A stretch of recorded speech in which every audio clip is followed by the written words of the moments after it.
सुप्रभात प्यारे छात्रों, मैं आशा करती हूँ कि आप सभी कुशल पूर्वक होंगे। मैं आपकी हिंदी की अध्यापिका प्रेमचंद मेमोरियल पब्लिक स्कूल से तीसरी कक्षा में आपका स्वागत करती हूँ। बच्चों, आज हम आपकी हिंदी भाषा की पाठ्य पुस्तक आकांक्षा का पाठ 7 पढ़ेंगे, जो पृष्ठ नंबर 34 पर है। अपनी हिंदी भाषा की पाठ्य पुस्तक निकालिए और पृष्ठ नंबर 34 पर आइए। पाठ 7, जल ही जीवन है। बच्चों, जिस प्रकार हमें सांस लेने के लिए वायु की आवश्यकता होती है, उसी प्रकार हमें जीवित रहने के लिए और अपनी दैनिक आवश्यकताओं की पूर्ति के लिए पानी की आवश्यकता होती है। जीवन की मूल आवश्यकताओं में से एक पानी भी है। कहा गया है कि जल ही जीवन है। मनुष्य, पशु पक्षी, पेड़ पौधे आदि सभी को जीवित रहने के लिए पानी की आवश्यकता होती है। हमारे शरीर में 2/3 भाग पानी होता है। पानी हमारी शक्ति बढ़ाता है। अगर थोड़ी देर के लिए भी हमें पीने के लिए पानी न मिले तो हम बेचैन हो जाते हैं। हमें कमजोरी महसूस होने लगती है। पानी पीने से शरीर से पसीना निकलता है और पेशाब भी खूब आता है। इस तरह पानी शरीर की सफाई करता है। बच्चों, हमारी दैनिक आवश्यकताओं में से पानी भी एक है। ओके, हमारे दैनिक जीवन की जो मूल आवश्यकताएं हैं उनमें से पानी भी एक है, जिसके बिना जीवन संभव नहीं है। इसीलिए कहा गया है जल ही जीवन है। मनुष्य, पशु पक्षी, पेड़ पौधे सभी के लिए पानी अति आवश्यक है। यदि पानी ना हो तो हम जीवन की कल्पना भी नहीं कर सकते। हमारे शरीर में 2/3 भाग पानी होता है। पानी हमारी शक्ति बढ़ाता है। यदि हमें कुछ समय के लिए पानी पीने को ना मिले तो हम बेचैन हो जाते हैं, कमजोरी महसूस होने लगती है, और अधिक समय के लिए हमें पानी पीने को ना मिले तो हम बीमार भी पड़ सकते हैं। पानी पीने से शरीर से पसीना निकलता है और पेशाब भी खूब आता है, जिससे शरीर की सफाई हो जाती है। हमें प्रतिदिन 8-10 गिलास पानी पीना चाहिए। पानी भोजन पचाने में सहायक होता है। खाया हुआ भोजन पानी के साथ घुल जाता है। खाना खाने के तुरंत बाद पानी पीने से बचना चाहिए। हमें सदा स्वच्छ जल पीना चाहिए। स्वच्छ जल की पहचान यह है कि इसमें कोई रंग नहीं होता, साथ ही इसमें कोई गंध तथा स्वाद भी नहीं होता है। पीने के पानी को उबालकर ठंडा कर लेना चाहिए। पानी को छान लेना ठीक रहता है। इस प्रकार पानी शुद्ध और पीने योग्य बन जाता है। हमें प्रतिदिन 8 से 10 गिलास पानी अवश्य पीना चाहिए। पानी भोजन को पचाने में सहायक होता है। खाया हुआ भोजन पानी में घुल जाता है और आसानी से पच जाता है। खाना खाने के तुरंत बाद पानी पीने से हमें बचना चाहिए और हमें सदा स्वच्छ साफ जल पीना चाहिए। साफ पानी की पहचान यह होती है कि उसमें कोई रंग नहीं होता, उसमें कोई गंध स्वाद नहीं होता है। पीने के पानी को हमें उबालकर ठंडा कर लेना चाहिए और छान लेना चाहिए। इससे पानी पीने योग्य बन जाता है। हमारे देश में पेयजल की कमी है। गांवों में तो प्राय कुओं और तालाबों का पानी पीने के काम में लाया जाता है।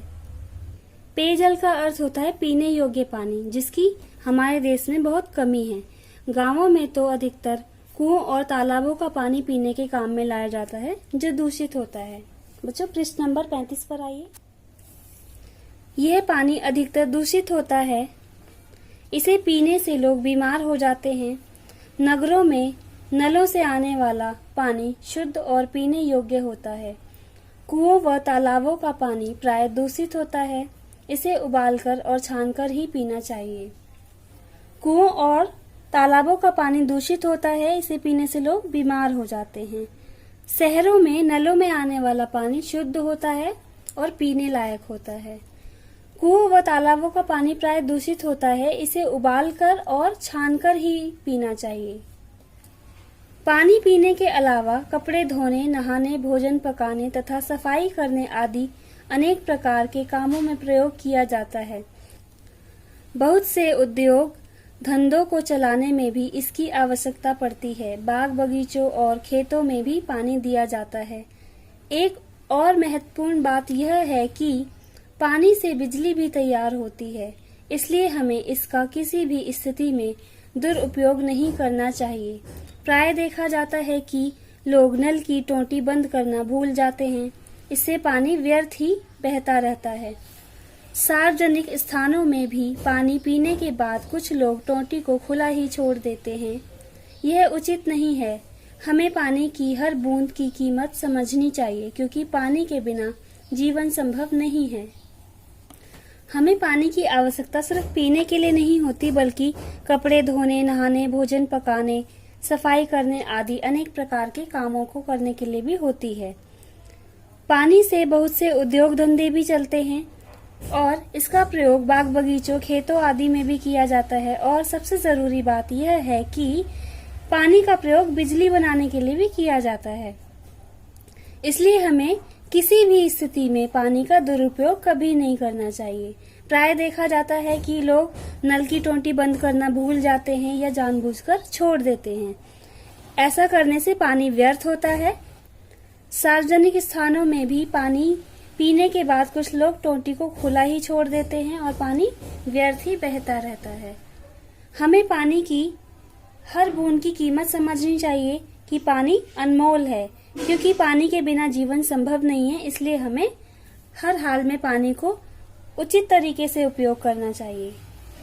यदि हमें अपनी आने वाली पीढ़ियों के लिए स्वच्छ जल बचाकर रखना है, तो अभी हमें पानी का सदुपयोग करना होगा और पानी का दुरुपयोग करने से बचना होगा। हमें पानी को उतना ही इस्तेमाल करना चाहिए जितनी की आवश्यकता होती है। संदेश: हमें जल की उपयोगिता को समझना चाहिए, अर्थात हमें समझना चाहिए कि जल हमारे लिए अति आवश्यक है। इसके बिना आने वाले कल की कल्पना भी नहीं की जा सकती। यदि हमें अपने आने वाली पीढ़ियों को भी स्वच्छ जल देना है तो हमें इसे आज बचाना होगा। बच्चों, पृष्ठ नंबर 36 पर आइए। बच्चों, मैं आशा करती हूँ कि आप यह पाठ अच्छी तरह से समझ चुके हैं। अब आप पानी को व्यर्थ होने नहीं देंगे। यदि कहीं पानी को आप व्यर्थ बहते देखेंगे तो उसे रोकने का उपाय करेंगे। ओके बच्चों, पृष्ठ नंबर 36 पर आपको अभ्यास माला दी गई है। आप इस पाठ को एक बार और पढ़ेंगे और दी गई अभ्यास माला को अपनी पुस्तक में करने का अभ्यास करेंगे। ओके, यदि आपको इस पाठ से संबंधित कोई प्रश्न पूछना है तो आप बेझिझक पूछ सकते हैं। धन्यवाद।